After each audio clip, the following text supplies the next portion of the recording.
어제 주일 잘들 보내시고 오늘은 월요일 아침 또 새롭게 출발하는 그런 시간이 되겠습니다. 창세기 11장 1절부터 11절까지 묵상을 하도록 하겠습니다. 먼저 우리가 3절까지만 같이 한번 읽어보도록 하겠는데요. 저녁 때에 그 두 천사가 소돔에 이르니 마침 롯이 소돔 성문에 앉아 있다가 그들을 보고 일어나 영접하고 땅에 엎드려 절하며 이르되 내 주여 돌이켜 종의 집으로 들어와 발을 씻고 주무시고 일찍이 일어나 갈 길을 가소서. 그들이 이르되 아니라 우리가 거리에서 밤을 새우리라. 아브라함에게 하나님과 두 천사가 신방을 해 주셨습니다. 그리고는 환대를 받으시고 그에게 말씀하셨죠. 이제 친구된 아브라함에게 내가 할 일을 내가 숨기겠느냐. 그러면서 하나님은 아브라함에게 소돔과 고모라가 될 일에 대해서 설명을 해 주셨습니다. 그 이야기를 듣고 난 다음에 아브라함은 거기 살고 있는 내 피부치들이 생각이 났겠죠. 그래서 하나님 앞에 50명, 45명, 10명까지 심판이 하나님의 본심인 것을 알기 때문에 아브라함은 그 하나님의 심정을 헤아려 하나님 앞에 기도하는 자의 모습을 보여주었습니다. 여러분, 그렇게 기도했던 아브라함의 기도가 땅에 떨어졌을까요? 아니면 조카 롯, 그의 삶 속에서 하나님의 역사와 응답으로 나타났을까요? 오늘 이야기는 그렇게 연장 속에서 보아야 하는 이야기이겠죠. 여러분, 오늘 본문 가운데 보면 소돔에 두 천사가 이르렀는데 마침 롯이 소돔 성문에 앉아 있었다, 이렇게 말하고 있는데 히브리어 원문에는 마침이란 단어가 없습니다. 그 단어가 있으면 우연히 만난 것처럼 그렇게 느껴지겠지만 마침이란 단어를 빼고 보면 어쩌면 이 만남은 우연한 만남이 아니라 준비된 만남, 하나님에 의해서 준비되고 아브라함에 의해서 보이지 않게 준비되어서 오늘 이 만남이 이루어졌음을 보여주고 있는 것은 아닐까 싶습니다. 여러분, 오늘 조카 롯이 성문 앞에 있었다 그랬는데 어떤 의미일까요? 롯은 성문에 앉아 있었다고만 기록하고 있는데 원문의 뉘앙스는 단순한 물리적인 문을 넘어 열려있는 공간, 그러니까 열어놓았다는 거죠. 누군가를 기다리기 위해서. 이는 아브라함이 상수리 나무 아래 장막문에 앉아있는 하나님을 기다리는 모습과 평행을 이룬다는 거죠.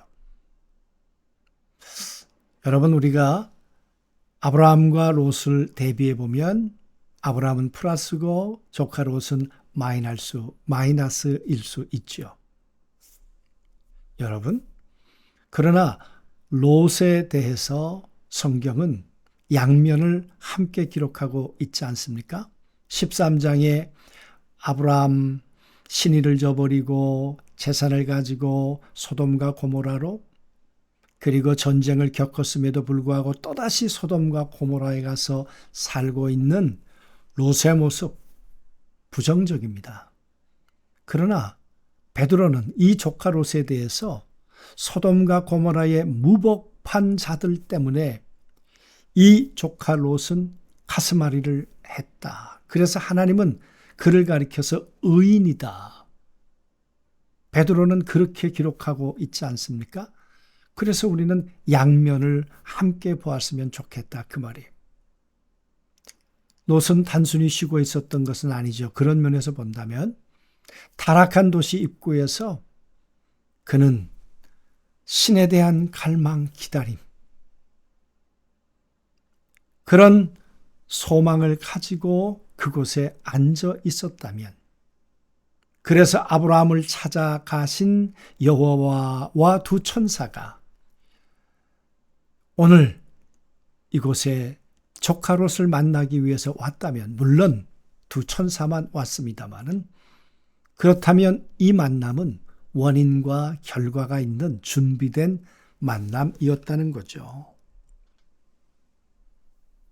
여러분, 소돔에 살고 있었던 롯의 태도와 또 그의 중심은 어땠을까?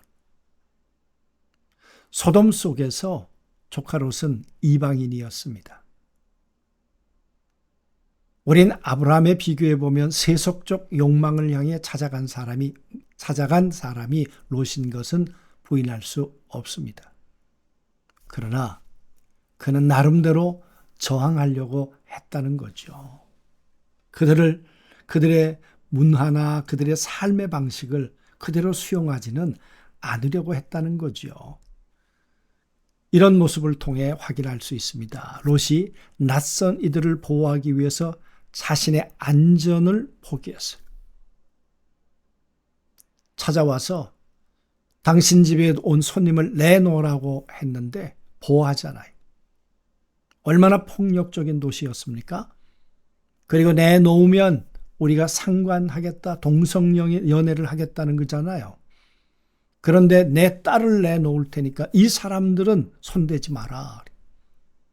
그야말로 타락의 극치를 달려가는 그 소돔과 고모라 속에서 자기에게 찾아온 이 신적 존재를 향한 이 신뢰, 이 신의를 지켜가는 조카 롯, 쉬운 결정이었을까요? 어두운 시대에 다수의 폭력에 맞선다는 것, 그게 쉬운 일이었겠냐고요. 그래서 베드로는 이 조카 롯을 의인이라고 그렇게 말했는지 모르겠습니다. 자신이 위협을 당할 수 있음에도 불구하고, 위험을 감수해야 됨에도 불구하고 손님을 끝까지 지켜냈던 이 조카 롯. 우리는 그 모습을 오늘 보고 있는 것입니다. 하나님의 응답의 한 모습으로 우리가 볼 수 있겠죠. 그러나 그에게는 실패, 안타까운 현실이 있었습니다. 곧 하나님에 의해서 멸망된다는 이야기를 조카 롯은 하나님의 음성으로 들었습니다. 누가 제일 먼저 생각났겠습니까? 사랑하는 아내, 두 딸, 사위였을 것입니다. 그래서 나가자고 했겠죠. 그러나 16절 말씀에 보면 사위들은 농담으로 여겼더라. 하나님에 대한 전혀 감이 없는, 이 세상에 깊이 빠져 있는 사위들. 여러분, 이 두 사람들 때문에 조카 롯은 얼마나 고통스러운 그 순간을 멸망의 자리에서 경험했겠는가 그 말이에요. 여러분, 때론 우리도 이런 절망해야 될 순간이 있지 않습니까? 가장 가까운 사람도조차 설득할 수 없는 그런 안타까움, 그런 한계. 여러분, 조카 롯은 정말 최선을 다했습니다. 아브라함도 최선을 다했습니다. 하나님 앞에. 과연 이 응답이 어떻게 나타날까? 이 이야기는 내일 또 다시 살펴보도록 하겠습니다. 오늘 말씀을 통해 바벨론 포로로 살고 있는 그들이 들어야 될 하나님의 음성은 무엇이겠습니까? 소돔과 고모라 속에서 나름대로 정체성을 잃지 않고 하나님을 기다렸던 조카 롯처럼 이 바벨론 포로 이 생활 속에서도 하나님의 백성의 정체성을 잃어버리지 아니하고 하나님을 기다리는 자로 살아야 되지 않았겠는가, 살아야 되지 않겠는가 그 말이에요. 오늘 우리들은 안 그렇겠습니까? 조카 롯의 모습이 오늘 우리 아닙니까?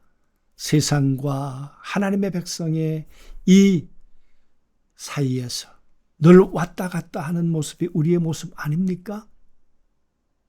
그런 모습 속에서도 결정적인 순간에 하나님을 기다리는 자로, 하나님을 만나는 자로, 하나님과의 신뢰를 관계는 지키는 자로 우리가 살아낼 수 있다면, 우린 부족하지만 우리를 가리켜서 이 세상 가운데 의인이라, 하나님과 관계를 맺고 하나님과 소통할 수 있고 하나님과 함께 구원의 새날을 볼 수 있는 사람으로 우리를 그렇게 인정해 주지 않겠는가, 그 말이에요.